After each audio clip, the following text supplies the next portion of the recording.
All right, salam everyone. Welcome to our third discussion on the Samawada Network. This week we'll be talking about the attacks that happened in Charleston, South Carolina. But we first just wanted to welcome everybody who's joining us via Facebook or YouTube, wherever, Google Hangout. However you are choosing to join us, Ramazan Mubarak to everybody. Please remember, as we have this conversation and as you watch and as you listen, do your best to chime in, and we want to hear people's opinions, people's thoughts on things. So we encourage all of you to comment on the Facebook page, so that way we can hear some of your thoughts and some of your questions and respond to those things. So please, everyone, if you can, just go on the Facebook page, have the event page open while you're listening or listening to us, and comment, make suggestions, make some questions, and we'll do our best to address them. But just to get us started, we'll go ahead and introduce ourselves, just talk briefly your name and where you're from, and just be patient. Anyone who's listening, we might have some technical difficulties. Some people are not where they normally are, so just, hopefully the connection will be okay, but be patient with us. So we'll go ahead. Ali John, you're on my left, so we'll go ahead and start with you. Salam, I am Ali. I'm a historian, writer, and a PhD student at the University of California in Irvine.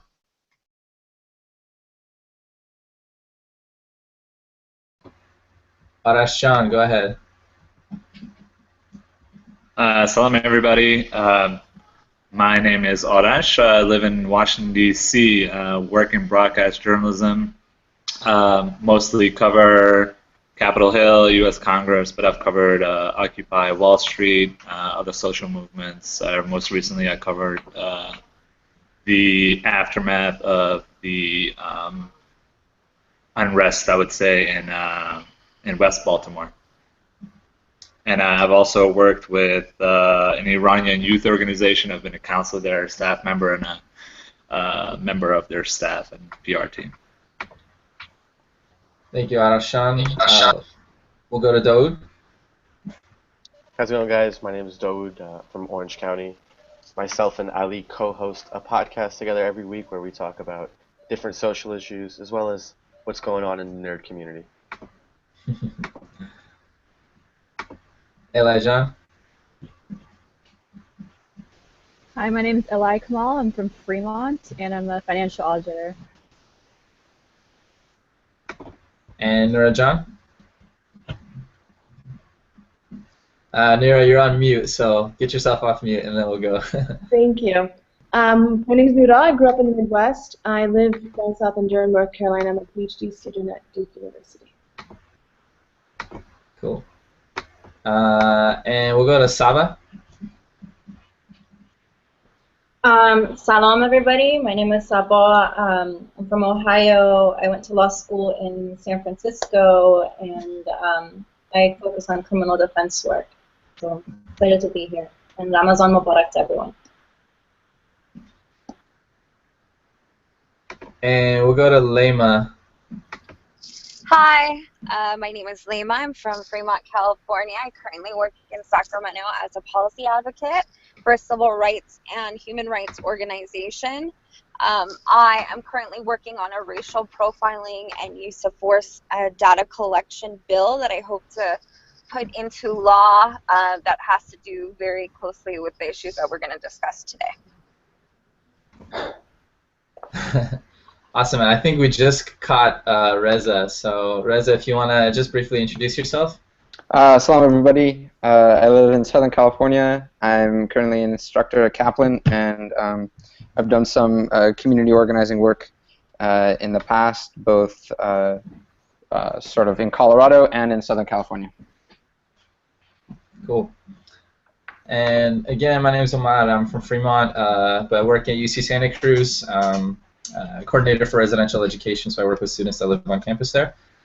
So we'll go ahead and just jump into our topic for today. So as you know, we had kind of a interesting start time. We've usually been doing this on Thursday night, so hopefully we get more East Coasters on this week. And with Ramazan, we've had to kind of adjust the times as well. So we're glad to have Arash, who's representing the East Coast, and Nora, who's kind of southeast. Hopefully you guys can bring some of your networks out here as well. So we'll go ahead and just get started. So first thing is, it's been 2 weeks since Dylan Roof killed 9 people in the Charleston, South Carolina AME church, a historically black church that was famous for a slave rebellion that occurred, or a kind of squashed rebellion that occurred during slavery. So what were people's reactions upon hearing the news? So I just wanted to kind of touch on people, and ask folks what they thought about the incident, what happened. Lema, did you want to get us started? Go ahead. Yes. So initially, when I just heard the headline, mass shooting in church, I wanted to die, because I was like, is this another Muslim extremist trying to make a statement? And I wish that I didn't have to say this, but I was slightly relieved when I found out it wasn't. And even though that should not take over anything that actually happened, that was my very initial response to what happened. And in the work that I do,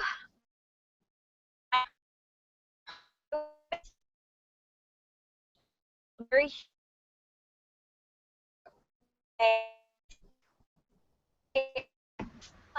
Lema, I think we lost you there for a second.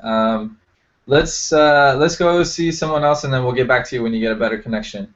But someone else want to jump in? Just talk about your reaction. So we'll go to Saba and then Nora.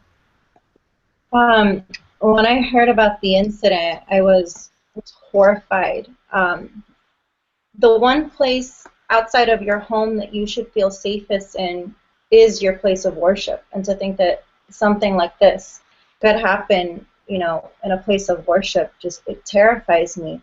And that was before knowing exactly what had happened, just knowing that there was a shooting and that 9 innocent people who went to go pray that day, they were massacred. And then when I found out, who did it and what their reasons were, I was absolutely terrified to think that this kind of hatred still on. So, that was my initial reaction. Yeah, I can off of that. I used to live in DC. Am I echoing? Yeah, I think you're echoing right now. So make sure. Everyone else, can you get on mute? Go ahead, Nora.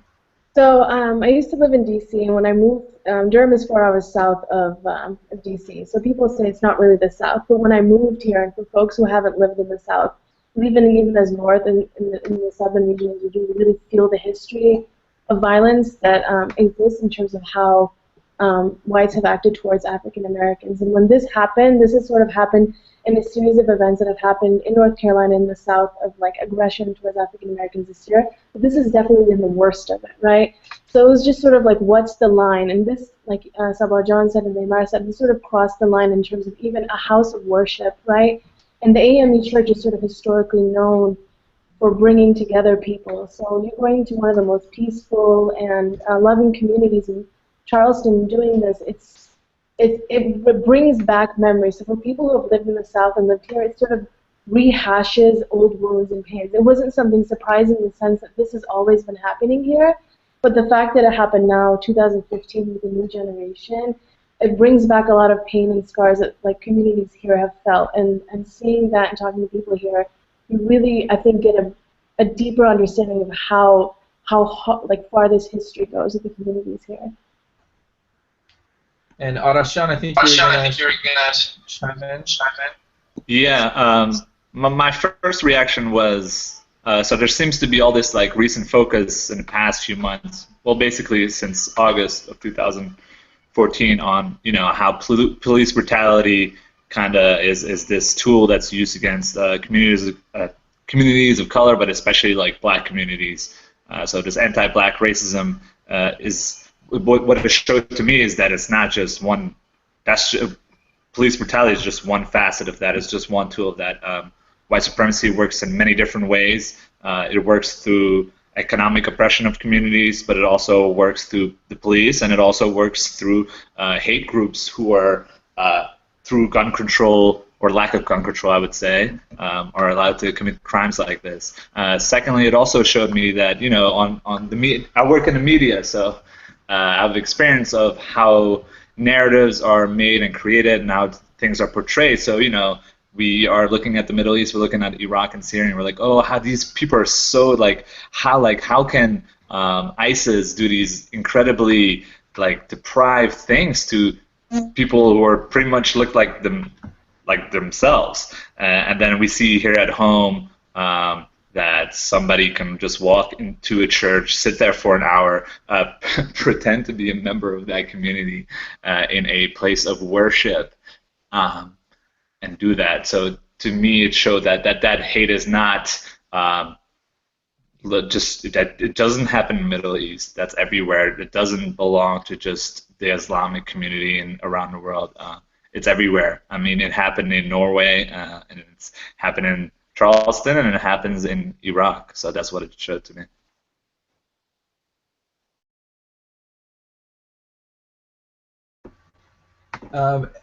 And Dojan, I'll let you go ahead.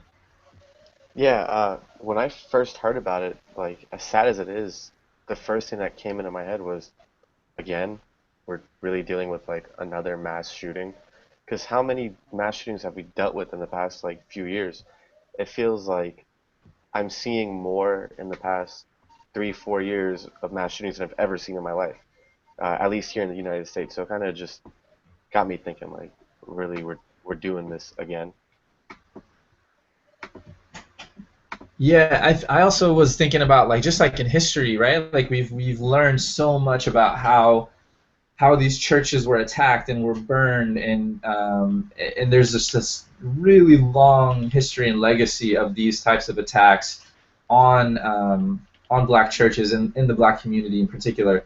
So I guess my first reaction was I guess I didn't understand why that connection wasn't being made even quicker, because it seemed like when I first heard about it, people were just talking about the incident and not kind of talking about the history and the legacy of this type of violence that occurs. I think it started to happen a little bit later, but I definitely got that impression. And I also kind of share what some other folks said is this is a place of worship, and it makes me think someone can actually just walk in and do this. And we've heard about a Sikh temple that got the people got murdered there, and we now that we have this at a church, and with all the Islamophobia that around, I don't know, when, is a mosque is going to be the next target at some point? Are our places of worship safe? Or is that something we need to start thinking about? So I don't know. That was something that kind of came into my head too, and I've been thinking about as well. So Nurajana, you think you wanted to chime in, so I'll let you go ahead. Yeah, I just want to jump in on that. I think Sabajan might remember this. The Islamic Center of Greater Toledo in Ohio, it's the oldest mosque in Ohio. They had a bomb planted there a couple of years ago, and it's the community I grew up in and Sabajan went to when she was younger. It's a major community for a lot of people, and the bomb went off, and the water sprinklers sort of just let it. No one died, alhamdulillah, but the mosque was damaged for over a year. And I will say that coming from that community, it took me over a year and a half to walk back into that masjid again, because I just couldn't get myself to do it after it worked. I didn't want to see the damage. I didn't want to see what had happened, and no one died, right? It was just property damage, right? So imagine if people had passed away like they did in Charleston. That sort of psychological, these are a place of worship, which is supposed to be a place of love, is now attached to trauma and fear. So I think that these are serious questions we have to keep asking ourselves, because, like you said, Omar John, it keeps happening, and who knows who's next. Eli, go ahead. Yeah, so just fitting into what Nurjan was saying, I would be really afraid of any copycats going out there, especially, they see this on the news, someone attacking the blacks, what if people that are want to attack a masjid, they have this idea and after that Dark Knight shooting in the movie theaters, everyone was so afraid of copycat shootings in movie theaters, and people were so afraid and they're changing their routine. So, I mean, I could easily see this, well, not going to be like triggering copycats in the Muslim community or any other community. Someone wants to attack a synagogue or a temple, like all of faiths should be really afraid right now, to be honest. Ali John? I want to echo what everyone else is saying, and I think we've already seen it. It's not just a matter of who's next. In more recent memory, just a matter of a month ago, you had a quote-unquote free speech rally outside of a mosque that involved armed people showing up. While no one was shot, that's an act of intimidation. That's an act of using guns as a means of oppressing a minority group and threatening a minority group. And it's not just mosques and churches, it's also schools. The two places that you should be safe in are school and your place of worship. But Sandy Hook, one of the mass shootings that happened in American history happened, at a school. And these are things that we need to address, is why are they happening? There's a history there. And what is the root cause and how do we address it?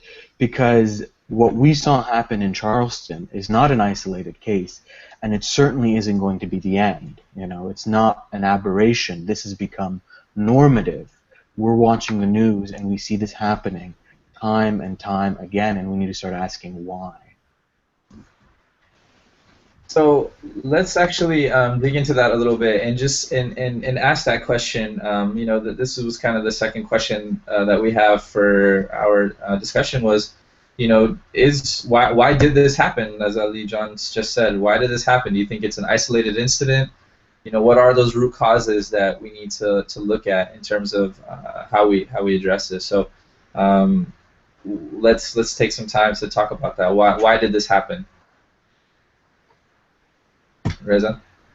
Well, I don't think it's unclear why it's happened, because the shooter said why it happened. The shooter said that he wanted to start a race war. He wore a patch of Rhodesia on his shirt. He accused the black community of raping white women and taking over America. So but I think another question we could ask is, how was someone like Dylan Roof allowed to grow up into becoming who he is now, right? What about our culture and what about white culture? Because there is a white culture, and I'm not saying all of it is bad. There's some great aspects of white culture, but there are some dangerous aspects as well. And what about those dangerous aspects allowed someone like Dylan Roof to continue on that path? Maybe he started off asking a question of, why do black people do this? And why wasn't there someone to stop him from going down the path that he went down? And what other facets of our culture propped up his continued journey down this dark path? That is something that I would love to hear people's opinions on, because why he did this is clear. He wanted to kill black people because they were black. But how was he allowed to continue to walk down this path? That's something that I am not clear on myself. And I think Lema, you wanted to jump in. Go ahead. Yeah. More paying attention to what's happening in the South and going to understanding what the Confederate flag means to these people. I think from what I've heard, you're breaking up, so I'm gonna go to Ali John first, and then we'll come back to you. Okay. Poor Lema John, her tech problems. I want to hear it because I heard Confederate flag, and I know that's going to be a really good point. But I think the simple answer to why this is happening is because in America we live in a culture that glorifies guns and devalues black bodies. And that's the type of society and culture that we live in right now. And to parse this even further, we have three strains of things going on here. First is an issue of race. Why is, there's an issue of white privilege and devaluing black people, right? So this shooter openly says that he saw black people as a threat. That's one part of it. Second, when this news broke, the race and the religion of the shooter was not overly clear. And same thing with the shooting that happened at the Dallas PD, the James Boulware. When that shooting happened, I asked, one of the things I asked was similar to what was asked before, was this a Muslim who did it? And the reason I asked that, because they didn't openly say, oh, this man was a born-again Christian and he was white. That's white privilege, right? That a person who is a white shooter is not identifiable or reduced to their race or to their religion. So that's the racial component. Then there's a gendered component here, right? He talked about the myth, what is known in academia as the myth of the black rapist, right? You are taking our women, you are raping our women, is what he said. So there is a sexism and misogyny that's going on there. And then the third aspect is gun culture. We live in a society where even having a debate about guns, about whether there should be regulations, receives heavy, heavy criticism and pushback. Guns are considered more fundamentally part of American society than equality is, and that's one of the problems that we face. Eli? Yeah, I was going to say one of the other things is just, I guess, the culture in the South and how I think a few of the states, I don't think South Carolina is one of them, but several of the other states that used to be in the Confederate, they have a Confederate History Month. I think it's in April every year, and they celebrate that history and all the connotations that brings with them. So it's just so ingrained in the culture, I think, and that could be one of the ways that contribute to someone being able to be raised in such hatred like that. And Reza, go ahead. This may be jumping topics, but when it comes to the Confederate flag, it's not as ingrained in the culture as we think it is, or as the South tries to pretend it is. There's an amazing article that the Atlantic published right after Governor Haley called for the Confederate flag to come down, that spoke about the commodification of the Confederate flag and how really it was money that drove this sort of narrative that this is a part of our culture, this is a part of who we are, that the South now tends to cling to. But in reality, that only happened in like the last century, where the Confederate flag was suddenly on the roofs of cars, was being printed in flags and being sold in so many different places as a tool for businesses to get money in that region of the country.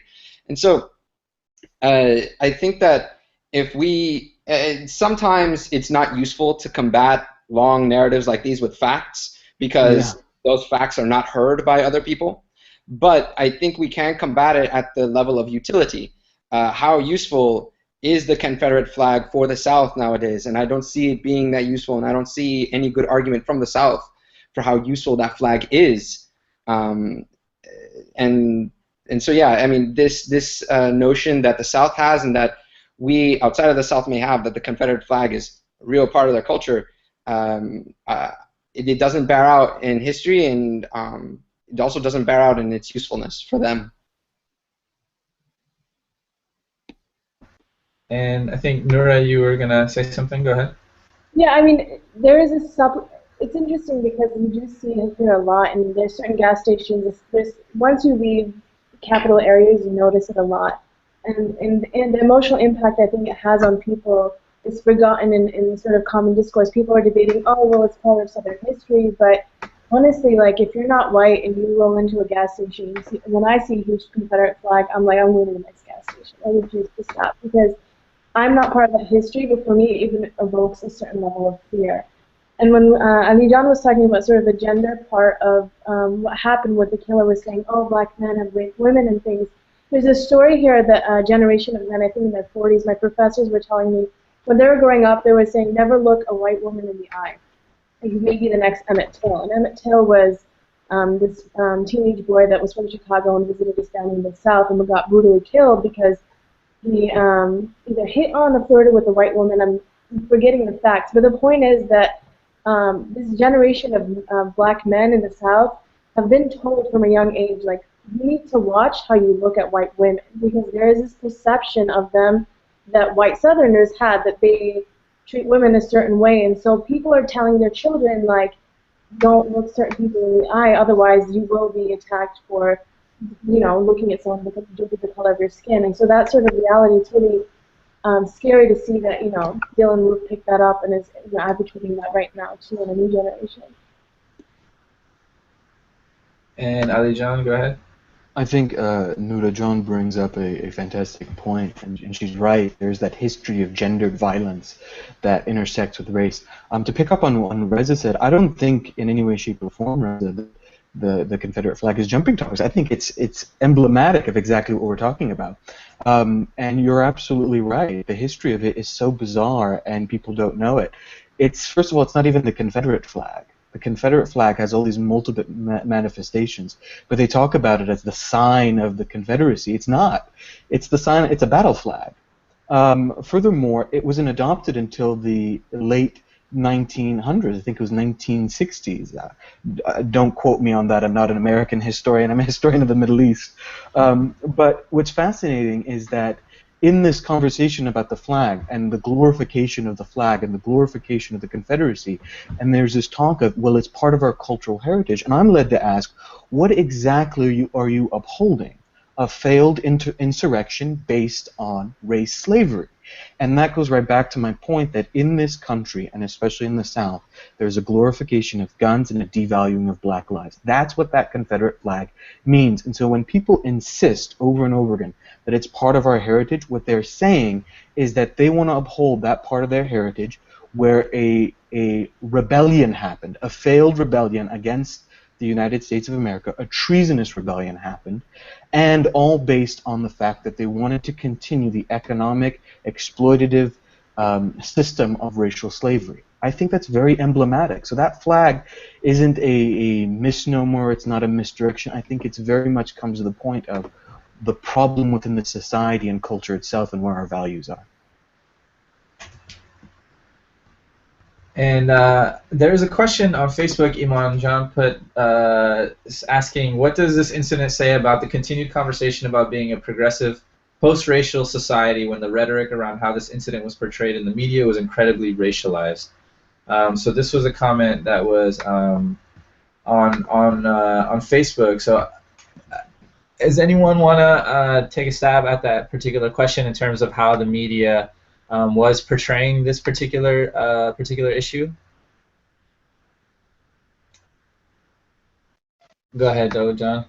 Well, I mean, first off, they were trying to act like they gave him the benefit of the doubt that he was mentally disturbed from the get-go.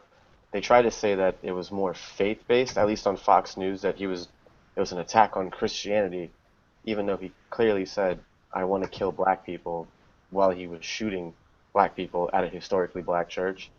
And they came off as they weren't using words that they would use with like black criminals. They're saying this kid, he's a whacked out kid. They weren't saying he was a crazy man. They were trying to kind of humanize him and give him excuses for why he committed the crimes, as opposed to like just calling him out for what he actually did.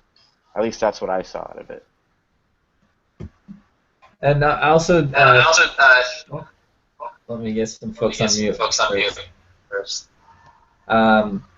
The whole idea of a post-racial society, I think, is like, I think Iman John put it in quotations for a reason, but I think what this particular incident did, and what I wish the media did more of, and they started to do a little bit, is to really talk about the legacy and the history of these types of attacks, like this type of really heinous terrorism that goes again, that has been endured by these people for so many years. There is there's a movie about it, and there's a story about 4 little girls that died in Alabama at a church bombing there. I believe it was in Alabama, but this is a long history, and the whole notion of a post-racial society. Even seeing Obama give that speech in the black church yesterday. I don't know if anyone got a chance to see that. He gave the eulogy for the reverend who passed away, who was murdered in that attack.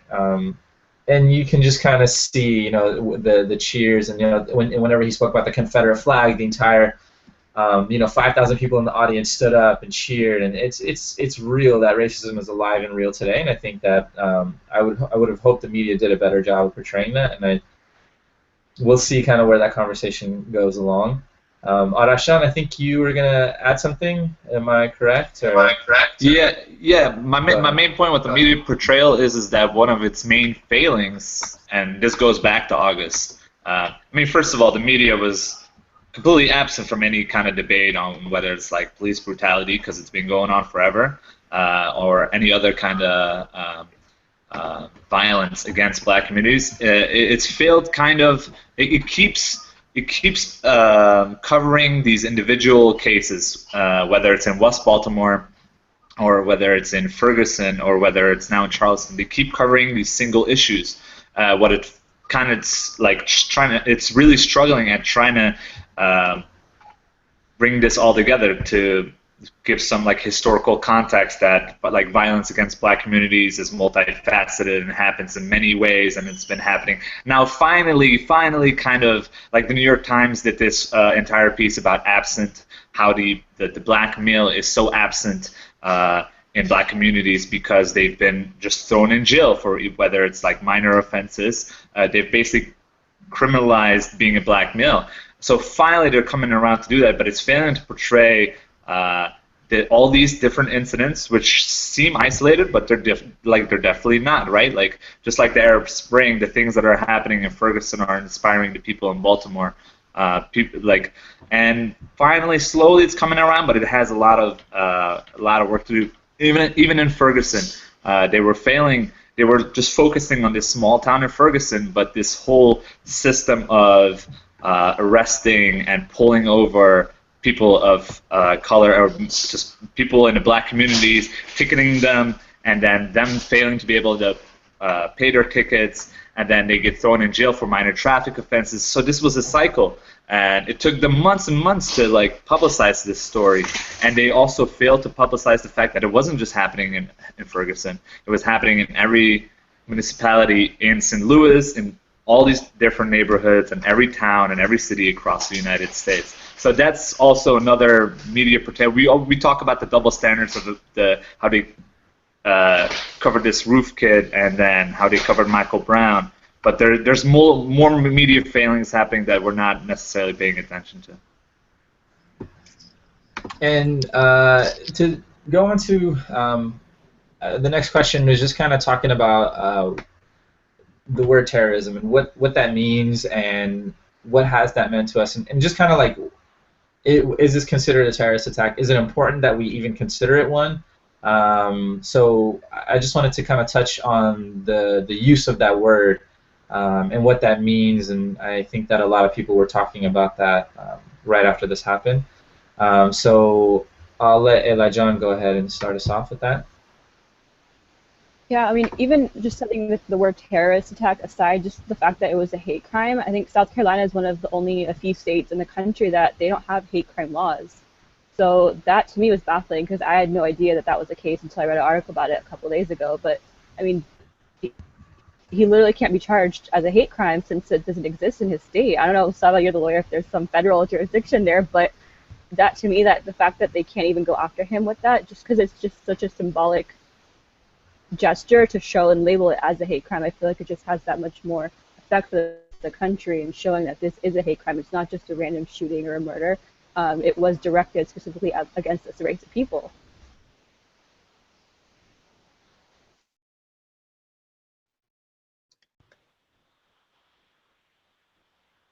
Reza, go ahead. Oh, okay. I think that it's actually kind of astonishing how much I've seen the label of terrorism attached to this incident from the wider media. I mean, there's the Guardian was calling for this to be called a terrorist attack. I mean, I've seen more discussion of this being labeled a terrorist attack than I have in the past, with white shooters going on a murder spree, and that was astonishing to me. But at the same time, a thought was introduced to me by a friend of mine. And so this isn't me. I'm just I'm relating what he said to me, and he spoke to me about how the notion of terrorism and the word terrorism was changed so radically by the events of 9/11 and the trillions of dollars and the blood and sweat and the decades that we have spent in Afghanistan and Iraq fighting these wars, that this notion now implies someone who is transgressing against a hegemony or transgressing against a norm, right? And whether they be Muslim or not, I mean, because there are Latin American groups that we have also labeled as terrorists before. Terrorism now in our post-9/11 society, in our post-9/11 world, has entered into lexicon as transgression, right, against an overarching dominating force. But that's not what Dylann Roof is doing. He is part of a supreme system. He is part of the hegemony. He is an arm of this, of the dangerous aspects of white culture that have pervaded and hurt and terrorized, I'm using that word again, black individuals in this country since this country was founded. And so, while I don't see any harm in calling it terrorism, in fact, I feel like that's a step forward in calling it terrorism, I think that what we should keep in mind in discussing this is that there was no transgression against the hegemony here that Dylann Roof was doing. The norm is not good treatment or peaceful treatment or helpful treatment of black individuals. The norm is harmful, threatening, intimidating treatment of black individuals, and Dylann Roof was just another instance of that norm, of that hegemony, exercising its horror on the black community in America. Nurajan, go ahead. Yeah, the word terrorism now, I think, as Jonathan, post 9/11 has changed, and it's such a racialized term, and I think we keep talking about this, right? Like, if you do like a psych test to someone and say terrorism, there's a certain image people evoke, and it's usually like a Muslim person or someone with a beard, right? The issue, the implications also, though, is that when we use terrorism like that, it has a lot of reverberations into the sort of public policy and money that we use, right? And when you look at the media, they give this case nuance where they don't just say it's terrorism. Some people, some commentators may be saying, oh, it is terrorism, but on a whole, in terms of headlines, you know, like the CNN scroll, you don't see that happen as much. You see that with like grassroots movements and people on the ground saying that more so than people on the headlines. And I wish we would see it more in the headlines, because when it comes into headlines, when it comes into media discourse, that's when policy changes. And I know the Southern Poverty Law Center, a lot of civil rights organizations have been pushing for actions like what happened in Charleston to be considered terrorism, because then they can actually get more support, like Elijah was saying, changing laws and things to make sure things like this don't happen again. But until then, it's sort of been this like racialized word we only use for non-whites. And until we change that, I don't think we're going to get in place protections that will protect minorities from the violence of the dominant group. And Ali John? I think Nurajan is absolutely right, and it's the privilege of white privilege, if you will, that their acts of violence are not quickly attributed to acts of terror. There is a racialized language when it comes to terrorism. Terrorism is become, especially post 9/11, a predominantly brown crime. It is often seen, even in cases of domestic terrorism, as having a form of foreign quality to it. And this is a serious problem. And I don't think that it's accidental. This is a very deliberate interpretation of terrorism that supports a certain political ideology. And my bias as a historian is going to show out, in the academic community have been pushing more and more to re-look at terrorism. For example, we find that in the wider discourse, terrorism is almost always equated by about 95% of the population to some form of religious cause. And yet, in the case of actual terrorist studies, like for example done by Roger Pape at the University of Chicago, and 98% of every known terrorist case within the United States has no connection to religious justifications, but are politically motivated, or racially motivated, or economically motivated. And yet that's not the discourse that is happening in the public.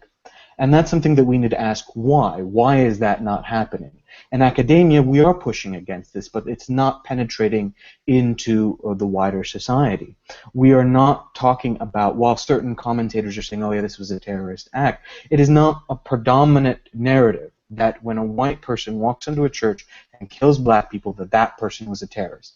The predominant narrative is that he was mentally unstable, was that he was a lone gunman, was that, oh, he was a quiet kid, right? That's the narrative that we have. And in order to really affect change, in order to really destabilize that, we need to start having these conversations. We need to start saying that, no, terrorism can be racially motivated, that, yes, white people can be terrorists. I mean, just some statistics. Dylan Roof killed more people than ISIS has killed. More Americans than ISIS has killed. And yet today we talk about ISIS as the predominant threat to the United States. More people have been killed from gun violence last year alone. We've had 12,000 deaths in the United States from gun violence alone last year. That's more people killed from gun violence than 9/11. These are statistics that we need to seriously look at, and it helps us to reconsider the designation of terrorist and the racial component within it.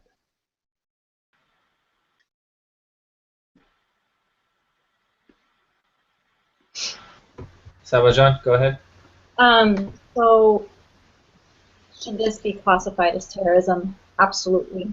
Dylan Roof's words were, and his actions were meant to incite fear and terror upon a population. He intended to start a race war. There could be nothing more terrifying than that. And I'll get back to this later. I wanted to answer Haley John's question first about the legalities behind, South Carolina not having hate crime laws. I actually wasn't aware of that, so I just learned that now. So thank you, Haley John. The way hate crime work in the legal field is when someone's charged with a crime, if it's a hate crime, if it's racially or religiously, for whatever reason motivated, it enhances the charges. So it's really interesting that South Carolina doesn't have hate crimes. I'm not surprised. However, Dylan Roof is charged with 9 counts of murder, and the maximum punishment in South Carolina for murder is the death penalty. So, I'm not quite sure if having a hate crime attached to it is going to do anything in terms of punishing him. However, in terms of, showing the people that, the government does see this as a hate crime and that hate crimes will not be tolerated is extremely important. People can't feel safe if their government isn't going to protect them from things like that. So, there needs to be a movement. I'm not too familiar with the federal aspect of it, if federally if there can even be anything done about that, because the state handles this. But one thing, and this goes back to the points that Ali John and Ural John were making, is that terrorism, the way it's the language that we use, that is used in discourse, is that it's very much associated with a group of people. And that happens to be people from the Middle East, and post 9/11, that's exactly what happened. But one thing that I'm noticing in just the field and the line of work that I do is just how much that can impact people who are charged with crimes, very non-violent, non-serious crimes at times too, is when this type of terminology is associated with a specific group of people, there's repercussions that are irreparable. You have people on an FBI watch list, right, because they're associated with that group, whether or not they're actually involved in any type of activity, because of a fear that they might actually carry out the type of action that Dylan Roof carried out. So how that impacts them in the legal field is I've had people come in who've been charged with crimes but are actually on an FBI watch list. And the district attorneys, prosecuting attorneys, are not really willing to budge on lowering the punishment or coming up with a deal because they're on an FBI watch list, even though the reason why they may be on a watch list has nothing to do with the crime that they're being charged with, like, for example, possession of a drug.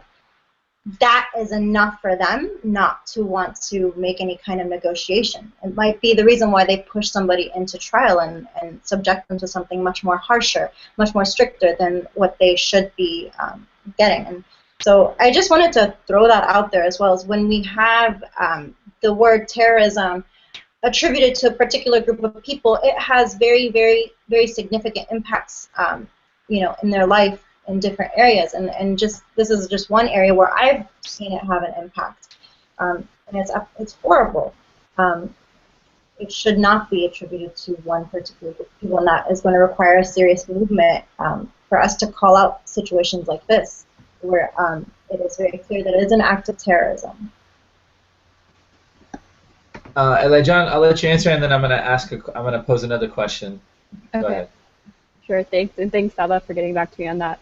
So just responding to what Ali John was bringing up about the political narrative and the agenda, I think that it's so much easier for these politicians when they're running to run on that platform of protecting us from the others, from the foreigners, and it serves a purpose both for getting them elected and then also for whatever purpose they have. If you believe all those conspiracy theories about like people going after oil or just like the whole military industrial complex, it all serves a purpose for political gain and for money.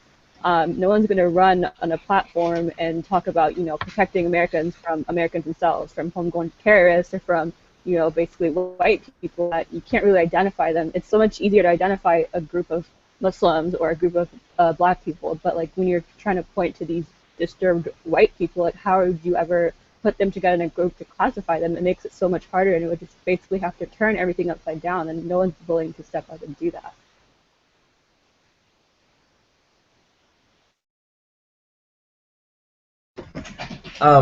And I wanted to bring up a question in relation to a little bit into the word terrorism, and someone there's an Afghan civil rights lawyer who messaged me and was saying, just talking about the word, and it's saying, are we degrading the Charleston shooting by demanding that it be subject to the term terrorism? Terrorism is an ill-defined term calculated to elicit fear and quick approvals for pretty much mob mentality. Charleston should be called by more concrete terms: hate crime, multiple murders, and then those issues need to be worked on. So I think we've been kind of resonating and saying, communicating that a little bit, but Ali John, if you want to go ahead and share your thoughts on that. I think that's a great point by the lawyer. I'm sorry I didn't catch the name. I think he's absolutely right. And I think that what this invites us to do, first, is to really look at the violence that's happening within the United States, right? So again, multiple things going on here at the same time. First and foremost, talking about guns, right, and gun violence and how it intersects with racism and misogyny, right? That's a very important conversation to have that's not being had within the United States that we really need to take a look at. More people are dying by guns in the United States than any other form of violence, and there is a profile to the type of shooter, but we don't want to talk about that profile, right? We talk about racial profiling Muslims and black people. We don't want to talk about that the predominant shooter in the United States is white, young, and male. Okay, so that's the first conversation. The second conversation is the conversation about terrorism itself, and he is absolutely right. Terrorism is ill-defined, and it remains so. There are attempts within the academic community to try to understand how the term is used, what is the function of the term, and it is very difficult to do so because terrorism intersects with a variety of different terms that are complicated. It intersects with things like insurgency, with rebellion, with revolution. For example, when one of the things that I've pushed for is to look at ISIS as a movement as a revolution, and that's the way to actually look at them, because in our mind, revolution automatically equals neoliberalism and progress and whatnot. The revolution can absolutely lead to something like ISIS, but we can't have these conversations in the public yet. They are happening in academia. I don't think it's a disservice necessarily to use the term terrorist for the shootings in Charleston. I think it's a symbolic victory. In the same way that adding a hate crime may not increase the legal ramifications or the consequences, but certainly would act as a symbolic victory if we were to apply hate crime to this particular situation. But it does invite us to really take a look at the term terrorist itself and look at the definitions of it.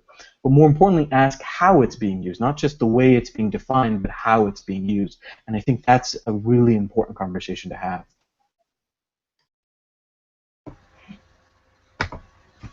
So I wanted to shift this a little bit. Alema, you said did you want to comment? We want to get you on here at some point, and I know you've been having some difficulty. So did you want to jump in? Yeah, sure. I just want to make a comment to solidify some of the things Ali John is saying when it comes to gun control and what it means in terms of race and so on. When I was working at the Assembly from 2012 to 2014, our district received over a couple thousand emails per year stating, please don't vote for gun amendments, protect our civil liberties and our Second Amendment rights. And most of these people had Anglo-Saxon and European names, which I found just so interesting how united they were and what this meant on a bigger level. In that sense, I agree that this has to do with something of like controlling black men, Latino men, immigrant cultures are not allowed to have these civil liberties. They will always be charged as criminals if in a different way that someone with white privilege has. So I just wanted to share that anecdote about how it was working in an elected office, receiving these type of emails at such a charged, masculine way. Yeah, and that was kind of where I was going to lead to anyways, was like talking about gun control. We talked about we'll briefly just talk about gun control in terms of what that needs to look like in the future, because a part of what I think too is I know there's talk about more regulations on gun control, and perhaps having more background checks on the people who purchase these weapons. But does having more laws, when we make more laws, who does that end up criminalizing? And that's something that I think about too. Is if we do create these laws, who is going to end up kind of paying for it or end up seeing a lot of the jail time as a result? We look at communities of color, black and brown communities that end up being responsible for a lot of the minor drug violations that exist. So just some thoughts on gun control, and would like to hear what some other folks wanted to share with that. Arashan, go ahead. Yeah, I feel like gun control seems like a worthy cause and something we should fight for. We've seen gun violence destroy different communities, but I feel like gun control is strictly only going to further criminalize people of color, especially black communities.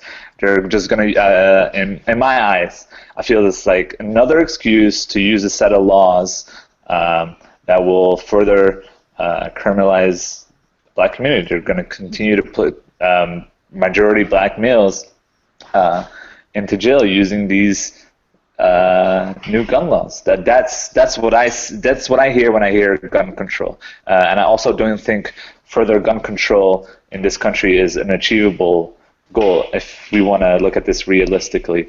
If 12 dead toddlers and 8-year-olds in an elementary school is not enough, and if it's not enough for 9 people praying in a church, then I mean, I think it's just not realistic to think of gun control as something that will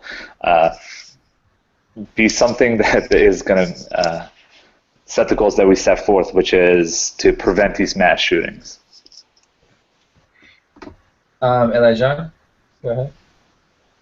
I mean, in my opinion, I think if someone has their mindset on hurting people, the guns aren't an issue. Like, they can easily go online and learn how to make a bomb. He could just have driven his car through the church as a last resort to hurt people. So I think at the end of the day, we need to talk about the source of the problem and why he had this strong urge to want to hurt these black people, and why he was so against that and set in his mentality. at the end of the day, once he had decided he wanted to go out and kill people, it really what tool he used, it doesn't make a difference. Like, he was still going to cause the damage no matter what. Lema, John, did you have something you were going to add? Yeah, I agree with both what Arash and Elijah had to say.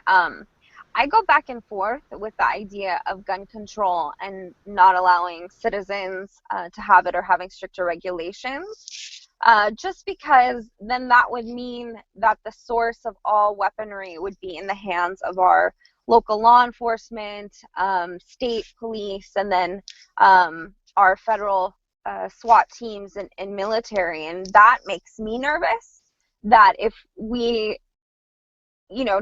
take away these particular liberties, then we're in the hands of our government and we don't have control of our own lives. However, I do know that guns are not the sources of, just like what Hilai said, of pain and suffering. It's the person who has the ill intent.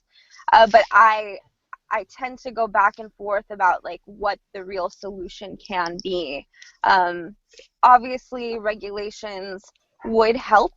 But I just don't know to what extent, going off of what Arash said about like who's actually going to get indicted for these crimes. And we'll let Dawood, John, and Ali John kind of end on this topic, and then we'll start wrapping up. Now, while I agree that the guns aren't the biggest problem, it's still a problem nonetheless. Yeah, these people were going to, if they wanted to do a violent crime, they would have done the violent crime by another means.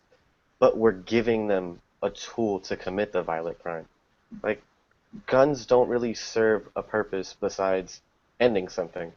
The reason why you purchase a gun is to protect yourself from somebody, like, invading your house. And what are you doing? You're shooting that person. You're trying to end their life. I think we need stricter regulations on guns. Like, we have stricter regulations on people getting cars than we do on guns, and it's insane that this kid could just, his dad could just give him a gun, and then a few weeks later he goes and uses that same gun to kill 9 innocent people. Like, we shouldn't be putting tools in people's hands that can murder people that easily. At least that's my opinion on it. And Ali John? Well, I fully understand the hesitation about gun control. And I get it, and rightly so, I should say, that yes, that more regulations and laws will, because we have a system that is race-based, right, that has racist and is based on inequality, that it will impact a certain group of people. But I also believe that these regulations can be productive and helpful. We know, for example, that when there was an assault rifle ban that was done during the Clinton era, that it had an effect. That the majority of the mass shootings that we have happened after the ban on assault rifles expired. That's a statistical anomaly, right, that we need to take a look at. Why is it that when the ban on assault rifles expired, mass shootings went up, right? Why is it that countries with stricter gun control, like the UK, have a lower rate of gun violence? We had 12,000 people die last year. They had less than 10. That's a serious problem we need to take a look at. Now, of course, there are statistics, there are a lot of issues with statistics. There's population that we need to look at. We have a wider population. There's different social norms, different cultures going on there. But these are things that we should take a look at. Secondly, the idea that that our weapons are meant as a means of protecting us against the government, while I fully understand, is actually antiquated. This is an argument that the Second Amendment people keep pushing forward, right? This is our way of defending ourselves from the government. But we will never win in an arms race with the government. We won't. It's just not going to happen. They outspend us. They'll have the latest technology. And even if we have AR weapons, we do not stand a chance if our government turns to a certain type of violence. That's no longer an issue. Second, there's a long history of the Second Amendment. The Second Amendment was meant to create militias, right, in the United States, because we didn't have a strong central army. We do have a strong central army now. There is no longer a need for an armed citizen populace. So the historical conditions have changed, and we didn't recognize that. We weren't even an armed country back then. The arms that we have now are all post-World War II. So as times are changing, we need to relook at this. Now, I'm not saying get rid of all guns. I'm not saying that we need to eliminate them or ban them, but we should start rethinking gun regulations and gun control if we see that it does have a productive and positive effect. If the historical conditions have changed from when these laws were originally put into place, then it's time to start rethinking these laws and time to start rethinking some form of regulation. If it means saving a few people in school or in church, I think it's worth the discussion. Thank you, Ali John. We'll just wrap up, and if people just have some comments on how do we respond as Afghans and in our communities, in our kind of spheres of influence. In what ways do we respond to these types of incidents, and how do we address these types of issues that we talked about? Some of the bigger picture issues, and some of the smaller things that we may have mentioned.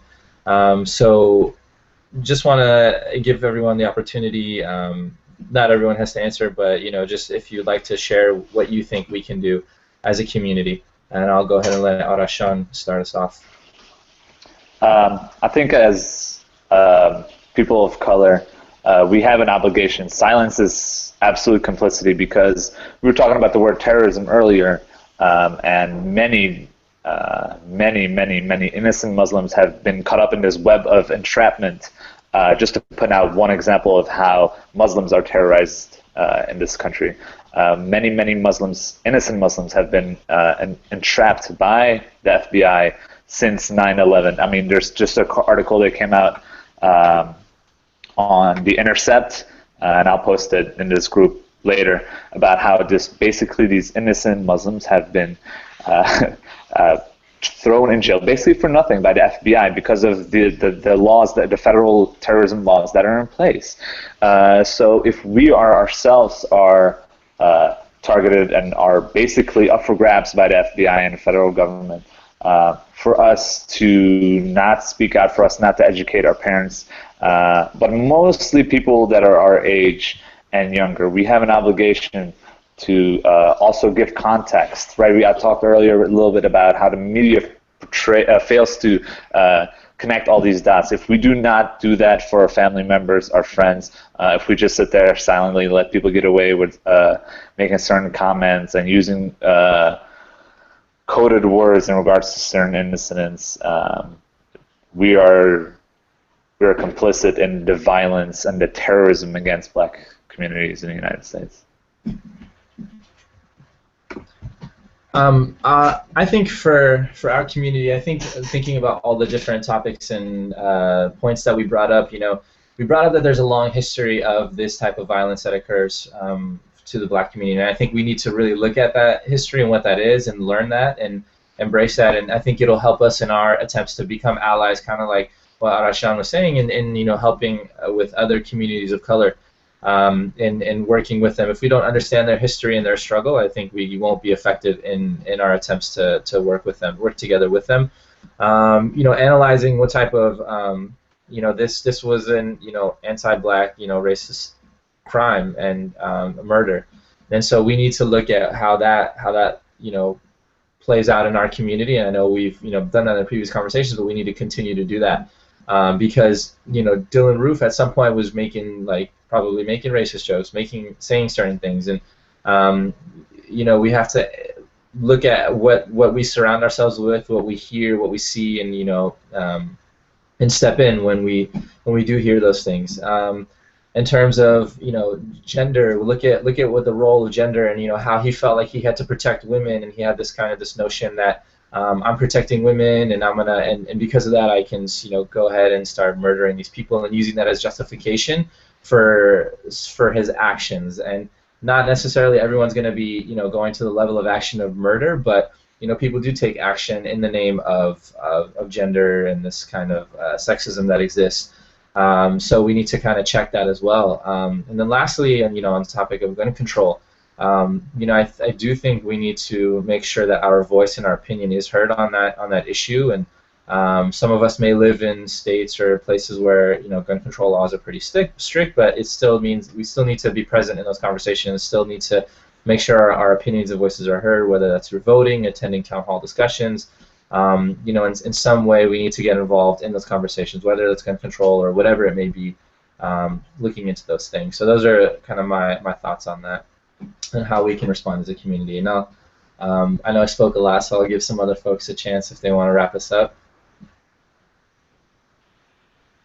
Nora, John, and then I'll let one more person if anyone has something to say, and then we'll say goodbye. I mean, this is kind of simple, but for people who go to the masjid, I know, like, when Ramadan at night, they'll, like, make prayers, like, peace and stability in XYZ country. They're always naming, like, Palestine and Afghanistan. And it would be really meaningful if, even in, like, a space like the mosque where we have the older generation, if they're, like, praying for peace in Charleston and places like that, like, building that empathy in our community. So I just use the mosque as a reference point, but any sort of space that we go to, because I think the one issue, and I think this came up in the Ferguson conversation we all had, was bridging this divide, making sure that the generation above us, our parents, our aunts, uncles, grandparents, understand the struggle too, because they're the ones that are helping teach our younger generation. So that I think our generation has a sense of what's going on and we're building it, but making sure that the generation above us has a sense of sort of the struggles, because this is not something that's taught or required when people are taking citizenship tests or whatever, but building that empathy and even like small actions, I think, go a long way. And Elijah, I'll let you have the last word. Okay. So this morning I was in Oakland volunteering for this youth program called Oakland Youth Aspire. It's basically served predominantly black children ages like 3 to 15, and it's open every Saturday. It's a free program. The kids come by, and they have a variety of set activities and also free time just to socialize. And the program director was telling us how last week the kids had a whole session where they talked about what happened in South Carolina. And these are kids, like I said, 3 to 15, talking about their feelings, you know, the older kids and their perspective, and the little kids, how they were viewing that. And they made cards to the victims and their families. And just, I really wish I had been there last week to see that in person. But something very simple like that is, you know, like go out in the community, get involved, hands-on, work with the black youth. I'm sure there's programs like that all over the country that you can easily get involved with and just have a direct impact on them. All right, thank you everyone for participating. We will see you all soon, and I think we've started. I know for some of you we may have heard about the recent ruling on the Supreme Court case voting in favor of same-sex marriage. So I think that's something that we are definitely a conversation that needs to happen within our community, and something we will try to touch on. So I want to kind of put that on people's radar right now to look for that coming up, and we will send you all messages to kind of give you a heads up on what that looks like. But thank you all for tuning in today. I know it's Ramadan, so everyone's kind of schedules are a little bit weird, but we appreciate everyone tuning in, engaging in this conversation, commenting on Facebook, the panelists, everyone who's here, and we will see you all soon, and thank you again for joining us. Bye-bye.